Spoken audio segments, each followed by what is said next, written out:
Il y a 2 semaines, j'ai reçu un message de Violette Dubois. Elle travaillait dans le même service que ma femme. Nous nous étions rencontrés quelques fois lors d'événements d'entreprise. Une femme agréable, toujours professionnelle. Son message était bref, mais étrange. Bonjour, cela peut paraître bizarre, mais j'ai besoin de vous parler de quelque chose d'important en personne si possible.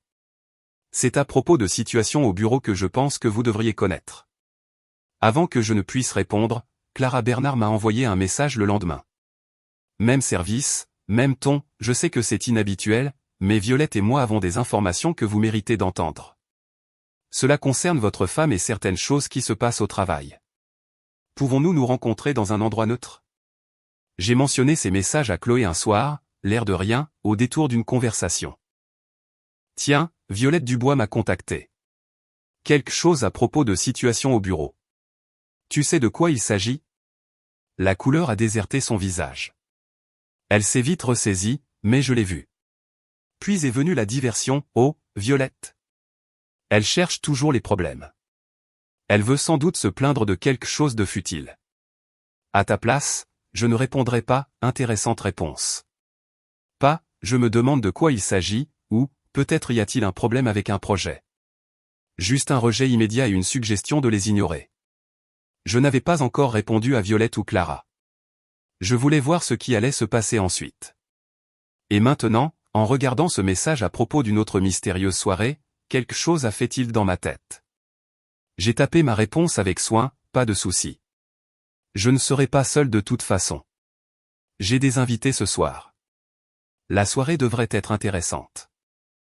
J'ai envoyé et posé mon téléphone. Je suis retourné à mes courriels. 3 minutes passèrent. Puis mon téléphone a sonné. Son nom sur l'écran. Je l'ai laissé sonner. Un message est arrivé, qui vient? Puis un autre appel. Un autre message, quels invités? Tu n'as pas mentionné avoir des plans. J'ai décroché au 3e appel. Salut, quoi de neuf? Sa voix était tendue, elle essayait d'avoir l'air décontracté mais échouait. Tu as dit que tu avais des invités qui venaient. Oui, des gens de ton travail.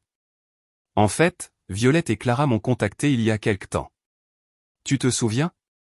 Je l'ai mentionné. Elle voulait parler de quelque chose. Je me suis dit que ce soir était un bon moment puisque tu serais sorti de toute façon. Silence.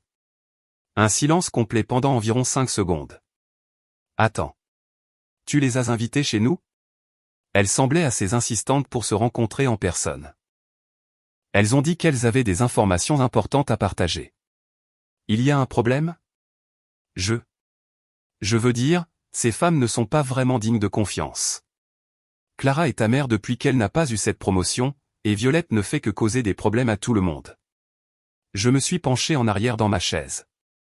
C'est beaucoup de critiques spécifiques pour des personnes qui, selon toi, ne faisaient que créer des drames inutiles. À quelle heure arrive-t-elle? Sa voix avait maintenant un ton menaçant. Vers 19h. Quoi? Je rentre à la maison. Je croyais que tu avais des plans avec les filles. Changement de plan. J'arrive. Elle a raccroché avant que je puisse répondre. J'ai vérifié l'heure. Il était à peine 17h30. Quoi qu'elle ait prévu pour ce soir, elle venait de tout abandonner. Je n'avais en fait encore rien confirmé avec Violette ou Clara, mais ma femme ne le savait pas, et sa réaction m'a dit tout ce que j'avais besoin de savoir. Mon téléphone a vibré à nouveau. Un autre message d'elle, j'arrive, s'il te plaît, ne les laisse pas entrer avant que je sois là. Puis un autre, en fait, peux-tu annuler? Dis-leur que nous devons reporter. Je n'ai pas répondu. 20 minutes plus tard, j'ai entendu une portière de voiture claquer dehors. Temps record d'où qu'elle soit venue. La porte d'entrée s'est ouverte et elle est entrée, légèrement essoufflée. Alors, à propos de ces femmes qui viennent, commença-t-elle, ce n'est juste pas une bonne soirée. Je suis fatigué. La maison n'est pas prête et je ne pense vraiment pas que ce soit notre maison. Je l'ai interrompue. Elle est toujours prête. Et tu avais prévu d'être parti de toute façon. Écoute, je connais ces deux-là. Ce ne sont pas de bonnes personnes. Violette colporte des rumeurs. Et Clara est amère et jalouse. Quoi qu'elle veuille te dire, ce sont probablement des mensonges. Des problèmes à propos de quoi? Elle hésita. C'est juste comme ça qu'elle fonctionne. Des histoires sur ce qui s'est passé au travail. Des histoires sur n'importe quoi. Elles ne sont pas dignes de confiance. Je me suis levé. Tu me demandes d'annuler une rencontre avec tes collègues qui disent avoir des informations importantes que je mérite de connaître. Mais tu n'as pas expliqué de quoi elle pourrait mentir. Sa mâchoire s'est serrée. Parce que je suis ta femme et je te dis qu'elles sont dangereuses. N'est-ce pas suffisant? Il y a quelques mois, peut-être. Mais dernièrement, tu as été vague sur tout. Tes plans, ton emploi du temps, tes sorties. Alors non. Pour l'instant, ce n'est pas suffisant. Elle me regarda fixement, essayant de déterminer son prochain mouvement. À quelle heure as-tu dit qu'elle venait? 7 heures. Elle vérifia son téléphone. C'est dans 40 minutes. Et tu ne vas certainement pas annuler. Pourquoi le ferais-je? Cela n'affecte pas du tout tes plans. Elle me regarda longuement. Je vis quelque chose dans ses yeux que je n'avais jamais vu auparavant. Une véritable peur. Bien, alors je reste. Je veux entendre toutes les bêtises qu'elle compte dire. 19 heures sont arrivées et passées. Pas de sonnette. Ma femme était assise sur le canapé, son téléphone à la main, feignant de parcourir les réseaux sociaux, mais je l'ai surprise à jeter un coup d'œil à la porte toutes les 30 secondes. 19h15, toujours rien. Elle essayait d'avoir l'air détendue, mais sa jambe ne cessait de rebondir. Peut-être qu'elles ne viennent pas, dit-elle, un peu trop pleine d'espoir. Peut-être qu'elles sont en retard. La circulation peut être imprévisible. Elle ne répondit pas. Elle continuait juste à regarder cette porte comme si elle pouvait exploser à tout moment. La vérité, c'est que je n'avais pas encore confirmé le rendez-vous avec Violette ou Clara. J'avais lu leurs messages plusieurs fois au cours des 2 dernières semaines, mais je n'avais jamais répondu. Une partie de moi voulait entendre ce qu'elles avaient à dire. Une autre partie voulait voir comment ma femme réagirait à la simple possibilité de cette conversation. Et maintenant, j'avais ma réponse. Elle était terrifiée. Tu sais quoi, dit-elle soudain, se levant. C'est ridicule. C'est impoli de simplement se présenter chez quelqu'un sans confirmer les plans. Tu aurais dû obtenir une confirmation de leur part. Je l'ai fait. Ses yeux se sont tournés vers moi. Tu l'as fait? Oui. Nous avons échangé des messages. Elles ont confirmé pour 7 heures. C'était un mensonge. Mais l'avoir traité cette information en valait la peine. Elle a même un peu chancelé, comme si le sol s'était dérobé sous ses pieds. De quoi exactement ont-elles dit vouloir parler? Demanda-t-elle, sa voix prudente. De situations au bureau, de comportements au bureau, de choses qu'elles pensent que je devrais savoir. C'est si vague. T'ont-elles donné des détails? Pas encore. Elles ont dit que c'était mieux d'en discuter en personne. Elle se rassit, puis se leva à nouveau, alla à la cuisine, revint les mains vides. Elle paniquait et essayait désespérément de ne pas le montrer. Écoute, dit-elle finalement, il faut que je te dise quelque chose sur ces femmes. Violette est jalouse de moi depuis que j'ai été promue l'année dernière. Elle a postulé pour le même poste et ne l'a pas obtenu. Depuis lors, elle essaie de me nuire au travail. Comment? En répandant des rumeurs, en inventant des histoires sur la façon dont j'ai obtenu la promotion, en insinuant que j'ai fait quelque chose d'inapproprié pour avancer. Quel genre d'inapproprié? Elle agita la main d'un geste dédaigneux. Tu sais comment fonctionne le commérage au bureau. Les gens inventent des choses quand ils sont amers. Et Clara est encore pire. Elle est amie avec Violette, donc évidemment, elle soutient tous les mensonges que Violette raconte.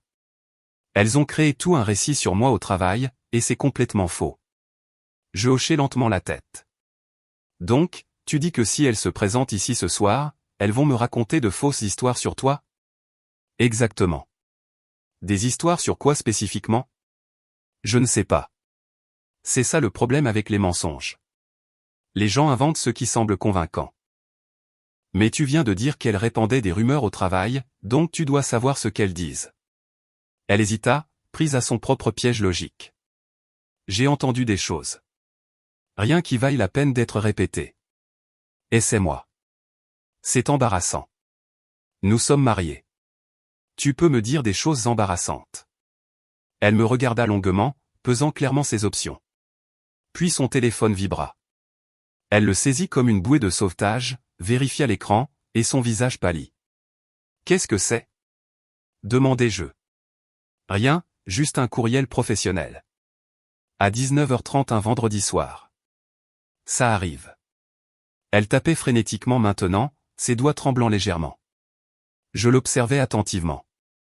Quoi que ce message ait dit, cela l'avait encore plus secoué qu'elle ne l'était déjà.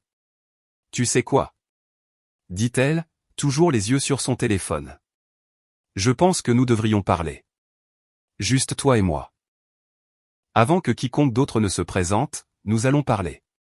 Non, je veux dire une vraie conversation sur nous. Sur notre mariage ?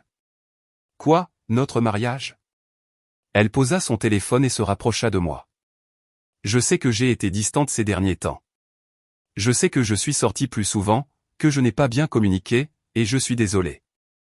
J'ai été stressée au travail, à gérer les drames de Violette et Clara, et je l'ai mal géré.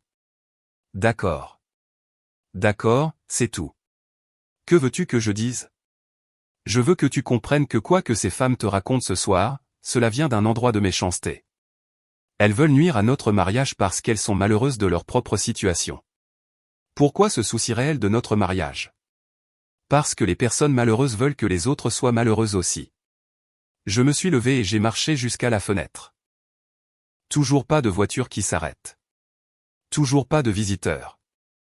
Voici ce que je ne comprends pas, dis-je en me retournant vers elle. Si ce ne sont que des collègues amers qui répandent des mensonges, pourquoi es-tu aussi effrayé ? Pourquoi as-tu abandonné toute ta soirée ? Es-tu rentré en un temps record et as-tu passé la dernière heure à essayer de me convaincre de ne pas les écouter ? Je n'ai pas peur. J'essaie de te protéger d'un drame inutile. Me protéger. Oui.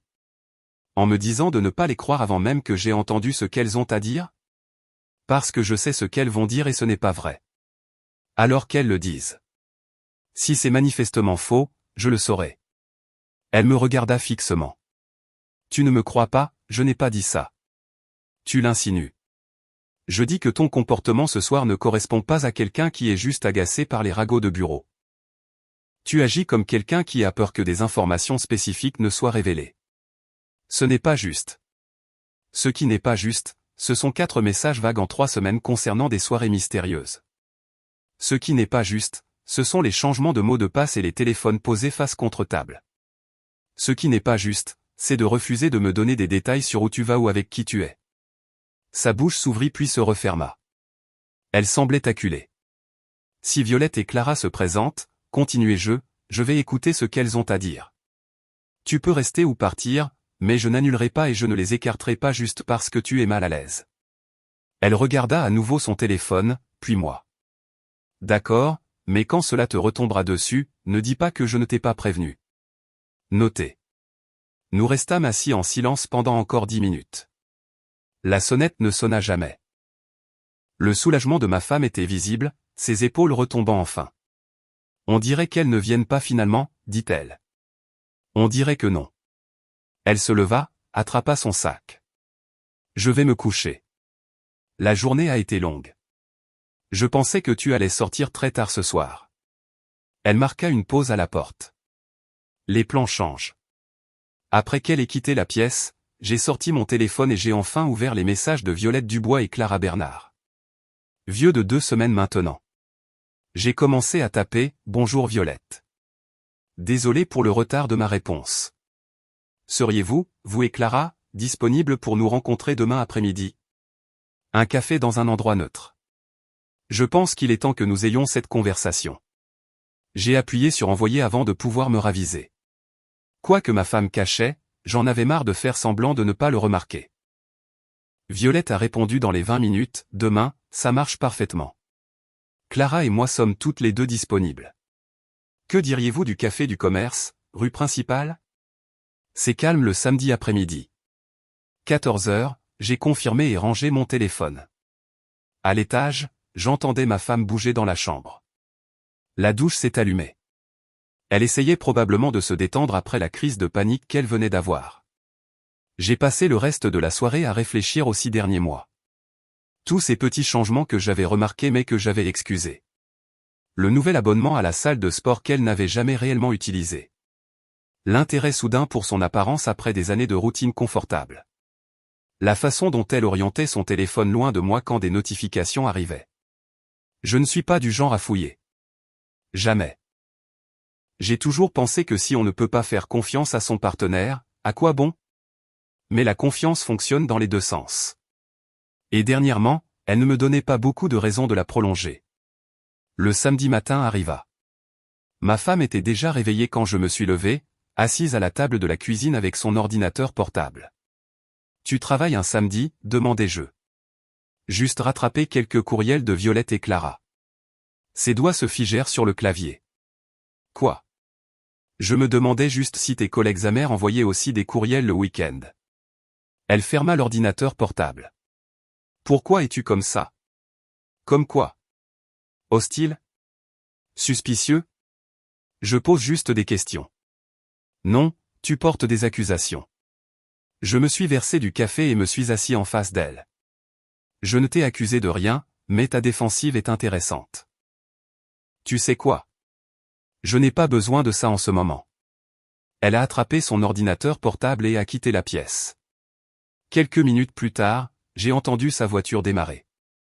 Elle n'a pas dit au revoir. Elle n'a pas dit où elle allait, elle est juste partie. Vers 13h30, j'étais garé devant le café du commerce. Un petit endroit, comme l'avait dit Violette, pas beaucoup de monde. Je suis entré et j'ai pris une table dans le coin arrière où nous pouvions parler en privé. Violette et Clara sont arrivées ensemble à exactement 14h. Violette était grande, probablement au début de la trentaine, avec des cheveux foncés attachés en queue de cheval. L'air professionnel. Clara était plus petite, blonde, plus jeune. Elles semblaient toutes deux nerveuses. « Merci de nous avoir rencontrés », dit Violette alors qu'elle s'asseyait. « Je sais que c'est gênant. »« J'apprécie que vous m'ayez contacté », dis-je. Bien que j'avoue que le timing hier soir était intéressant. Clara jeta un coup d'œil à Violette. « Hier soir, ma femme m'a dit que vous veniez chez nous. » Elle a eu une sacrée réaction. Les yeux de Violette s'écarquillèrent. « Nous n'avons jamais dit que nous venions chez vous. Nous avons suggéré de nous rencontrer dans un endroit neutre. » Je sais, mais elle ne le savait pas, Clara se pencha en avant. Elle a paniqué, n'est-ce pas? A abandonné toute sa soirée. Est rentrée en un temps record. Violette hocha lentement la tête. Cela a du sens. Elle savait que nous vous dirions la vérité, qui est. Elles échangèrent un autre regard. Puis Violette sortit son téléphone. Il y a environ 4 mois, commença-t-elle, votre femme a commencé une liaison avec notre superviseur. Il s'appelle Grégory Mercier. Il est marié, 2 enfants. Toute cette affaire était imprudente et évidente pour quiconque y prêtait attention. Je sentis mon estomac se nouer, mais je gardai un visage neutre. Comment savez-vous cela? Parce que nous travaillons tard parfois. Nous les avons vus dans son bureau après que tout le monde soit parti, dans le parking, et puis il y a eu les messages. Clara prit le relais. La femme de Grégory l'a découvert il y a environ 2 mois. Elle l'a confronté, a menacé de divorcer. Il a mis fin aux choses avec votre femme immédiatement. Lui a dit que c'était une erreur et qu'il ne pouvait pas continuer. Et ma femme n'a pas bien pris cela. Non, dit Violette doucement. Elle l'a très mal pris. Et puis elle a fait pire. Elle a commencé à répandre des rumeurs selon lesquelles Clara et moi étions celles qui avions des relations inappropriées avec des superviseurs, que nous couchions pour obtenir des promotions et un traitement favorable. La voix de Clara devint plus dure. Je suis dans cette entreprise depuis 3 ans. J'ai bâti ma réputation sur un travail et un professionnalisme sincère. Elle a essayé de détruire cela parce qu'elle était en colère que Grégory ait choisi son mariage plutôt qu'elle. Violette sortit son téléphone et me montra des captures d'écran, des messages textes entre elle et Clara discutant des rumeurs, des courriels au RH concernant de fausses accusations. Puis elle me montra autre chose, une chaîne de courriels transférés où ma femme avait laissé entendre très soigneusement que les 2 femmes étaient impliquées dans des relations inappropriées avec la direction. Elle ne l'a pas dit directement, expliqua Violette. Elle est trop intelligente pour ça. Mais l'implication était claire et les gens ont commencé à parler, à nous regarder différemment, à remettre en question notre travail. Nous sommes allés au RH, ajouta Clara, avons déposé des plaintes formelles, mais sans preuve concrète de qui avait lancé les rumeurs. Ils ne pouvaient pas faire grand-chose, sauf enquêter sur toutes les personnes impliquées, ce qui n'a fait qu'empirer les choses. Pourquoi venir me voir, demandai-je. Violette me regarda droit dans les yeux. Parce que vous méritez de savoir qui est la personne avec qui vous êtes marié. Parce qu'elle essaie de ruiner nos carrières pour couvrir ses propres choix. Et honnêtement, nous sommes en colère. Nous essayons d'être professionnels.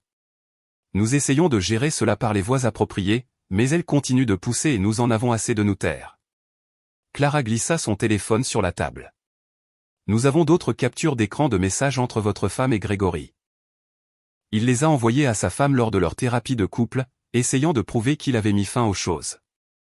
Sa femme nous les a transférés après l'intervention des RH, pensant que nous pourrions en avoir besoin pour l'enquête. Je regardais les messages. On ne pouvait pas se tromper sur le ton.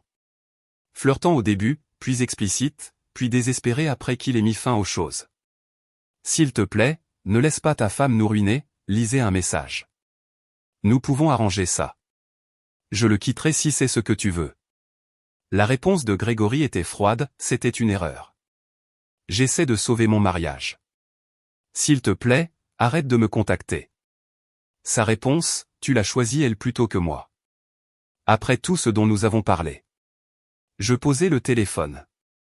Mes mains étaient étonnamment fermes. Je suis désolé que vous voyiez ça, dit Violette. Mais vous deviez savoir. Combien de temps la liaison a-t-elle duré? D'après ce que nous pouvons dire, environ 3 mois. Commencé en janvier, terminé en mars. Mars. Il y a 2 mois. Juste au moment où elle a commencé ses soirées mystérieuses, les messages vagues, la distance. Est-ce que ça continue? Demandai-je. Non, dit Clara fermement. Grégory a été transféré dans un autre service. Il l'a demandé spécifiquement pour l'éviter. Il essaie sincèrement de sauver son mariage. Et ma femme, admit Violette, nous ne savons pas ce qu'elle fait maintenant. Mais ces soirées, les plans vagues qui ont commencé après que Grégory ait mis fin aux choses. Nous nous sommes demandé si elle essayait de le rendre jaloux ou si elle était passée à quelqu'un d'autre. Je me suis penché en arrière dans ma chaise, traitant tout. Une partie de moi voulait être en colère contre ces femmes de m'avoir dit. Le chemin le plus facile aurait été l'ignorance. Mais elles avaient raison.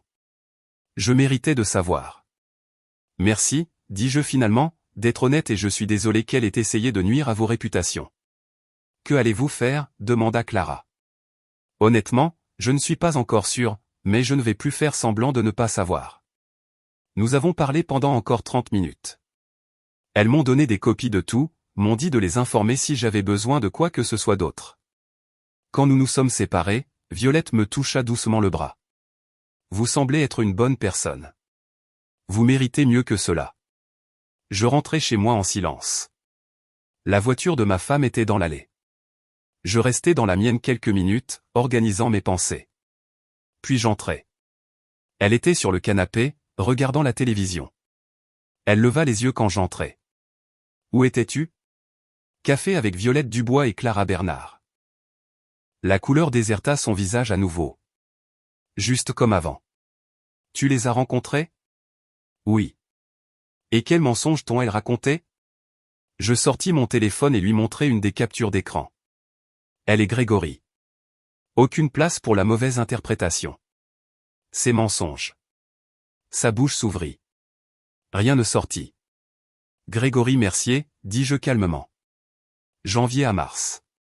Terminé quand sa femme l'a découvert. Puis tu as essayé de détruire la réputation de Violette et Clara parce que tu étais en colère qu'il ait choisi son mariage plutôt que toi. Elle se leva. Ce n'est pas. C'est plus compliqué que ça. J'en suis sûr. Mais nous pouvons parler de la complexité de la situation avec un avocat présent. Je demande le divorce. Attends, s'il te plaît, laisse-moi juste expliquer. Expliquer quoi? L'adultère, les mensonges, le fait que tu me mens depuis des mois. Des larmes commencèrent à se former. C'était une erreur. J'étais confuse. Les choses entre nous n'allaient pas bien. Les choses entre nous allaient bien jusqu'à ce que tu décides qu'elles n'allaient pas bien. S'il te plaît, ne fais pas ça. Je ne fais rien. C'est toi qui as fait ça. Je ne fais que réagir. Je passai devant elle vers la chambre et commençai à sortir un sac de voyage. Elle me suivit. Où vas-tu? Chez Laurent.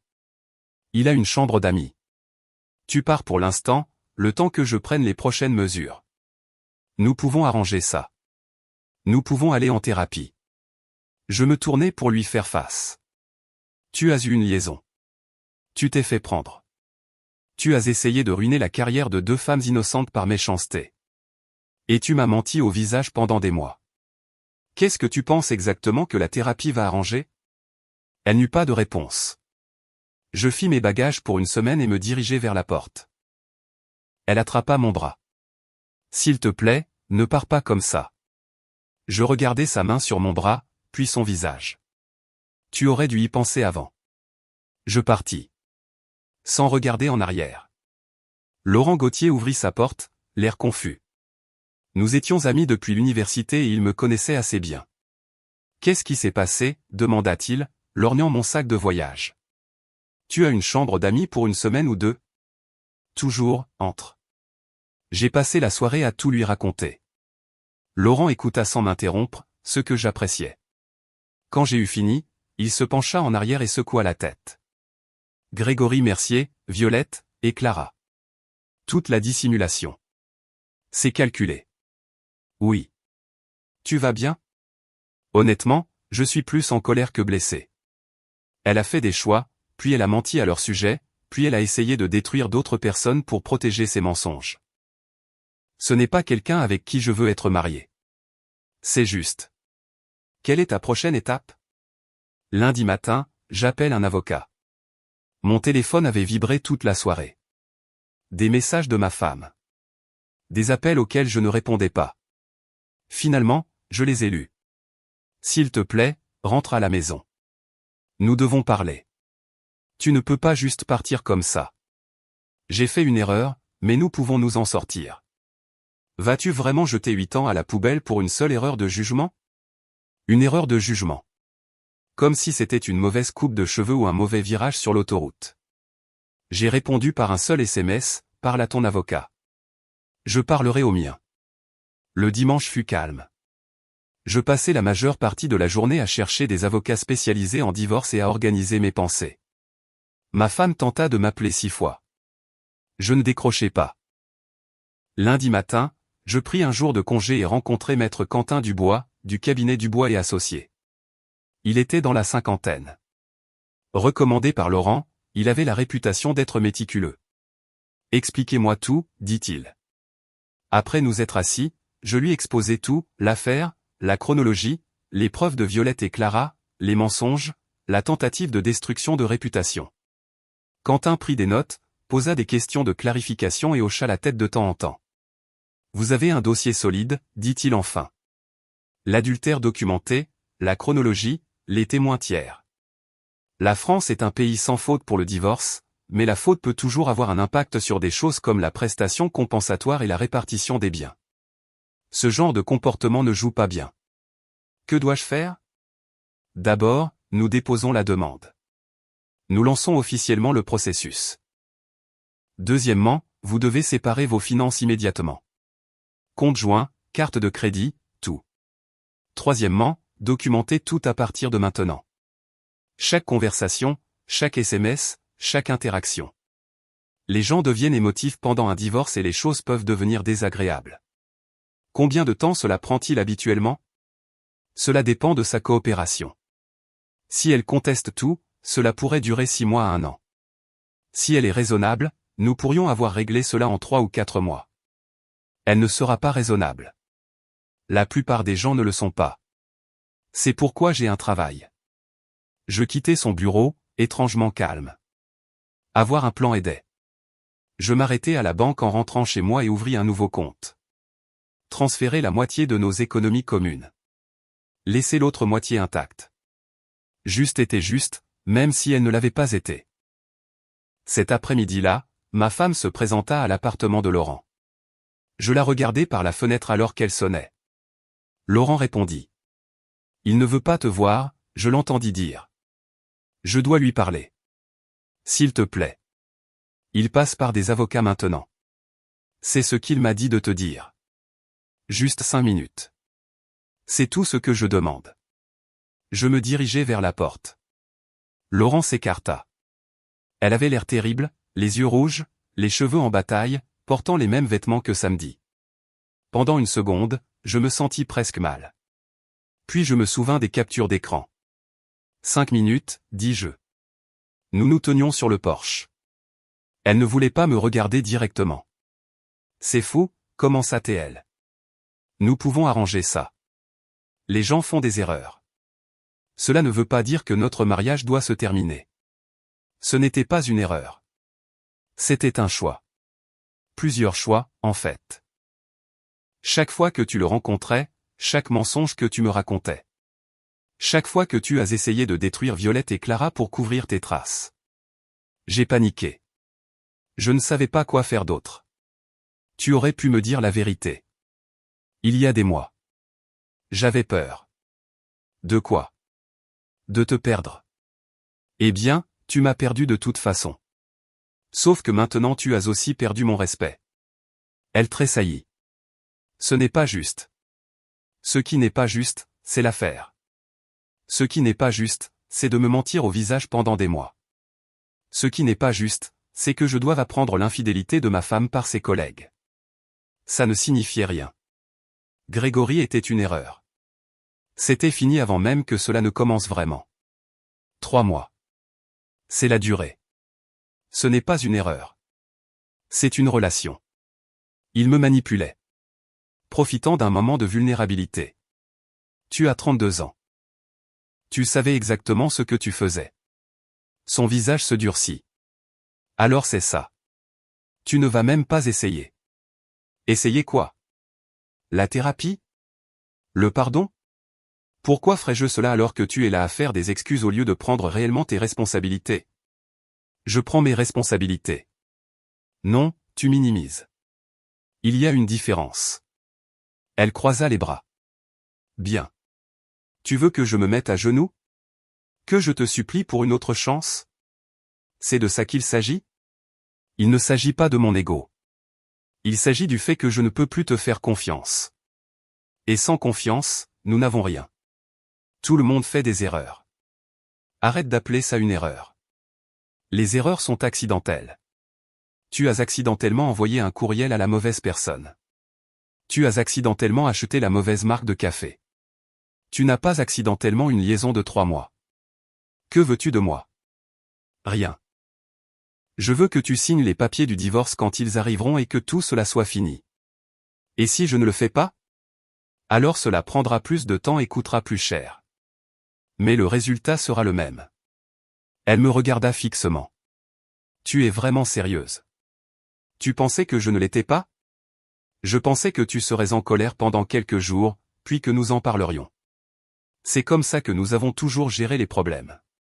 Nous n'avons jamais géré un problème comme celui-ci parce que tu n'as jamais rien fait de tel auparavant. Ou peut-être que tu l'as fait et que je ne le savais tout simplement pas, il n'y a personne d'autre. Grégory était le seul. Le seul que je connaisse. Ses yeux s'écarquillèrent. Tu penses qu'il y en avait d'autres? Je ne sais plus quoi penser. C'est ça le problème. Tu as détruit toute crédibilité que tu avais. Elle resta silencieuse un instant.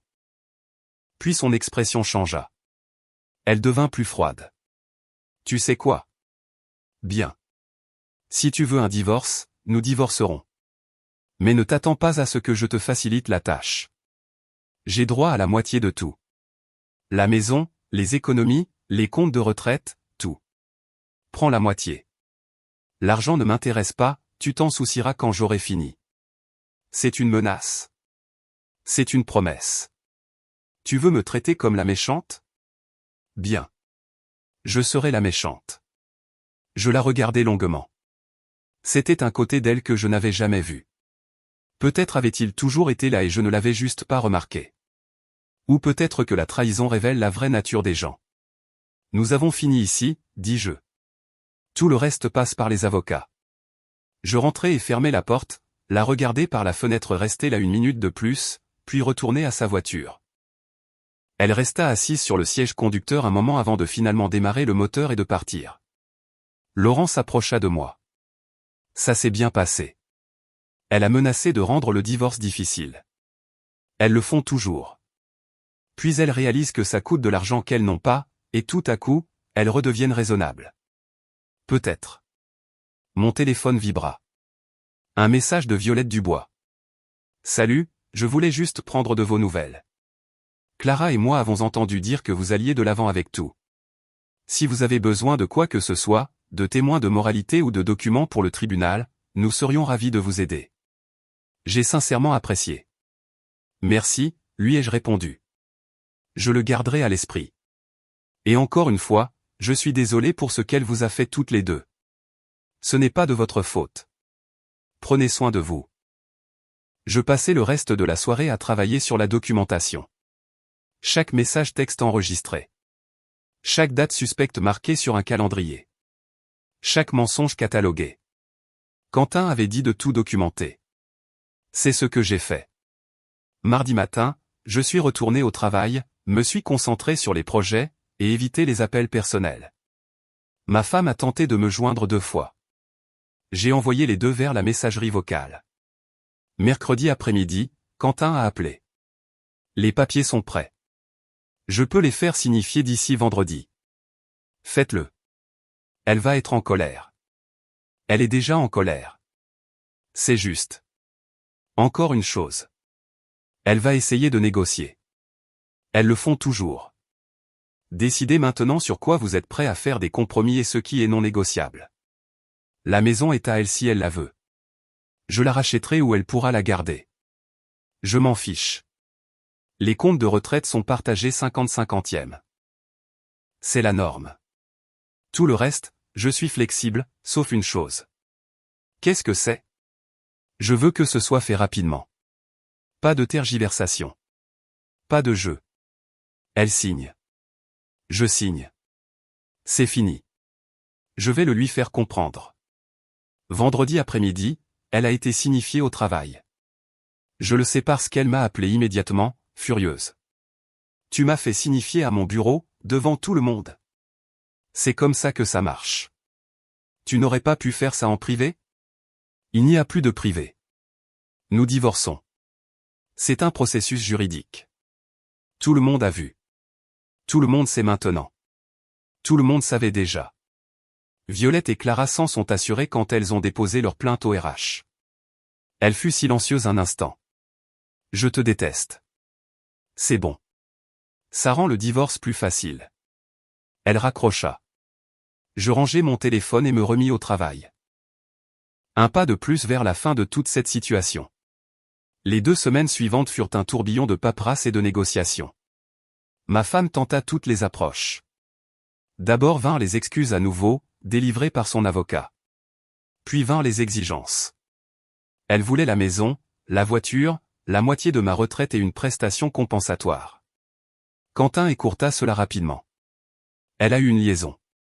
Documentée. Plusieurs témoins. Elle n'aura pas de prestation compensatoire. Et si elle pousse trop, nous nous assurons que le juge sache tout. Son avocat recula. Nous avons convenu de partager les biens 50-50e. Elle garda la maison. Je gardai mon camion et la majeure partie de ma retraite. C'est juste. Mais la situation au travail devint pire pour elle. L'enquête des RH conclut. Les plaintes de Violette et Clara furent validées. Ma femme reçut un blâme formel pour avoir créé un environnement de travail hostile et répandu de fausses informations sur des collègues. Le transfert de Grégory Mercier devint permanent et sa femme a apparemment déposé ses propres documents auprès de l'entreprise. Ma femme m'appela un soir en pleurant. J'ai failli ne pas répondre. Ils sont en train de détruire ma réputation, dit-elle. Tout le monde au travail me traite différemment maintenant. Les gens ne veulent même plus déjeuner avec moi. C'est ce qui arrive quand on essaie de ruiner des gens innocents. J'ai tout perdu. Mon mariage, ma réputation, mes amis.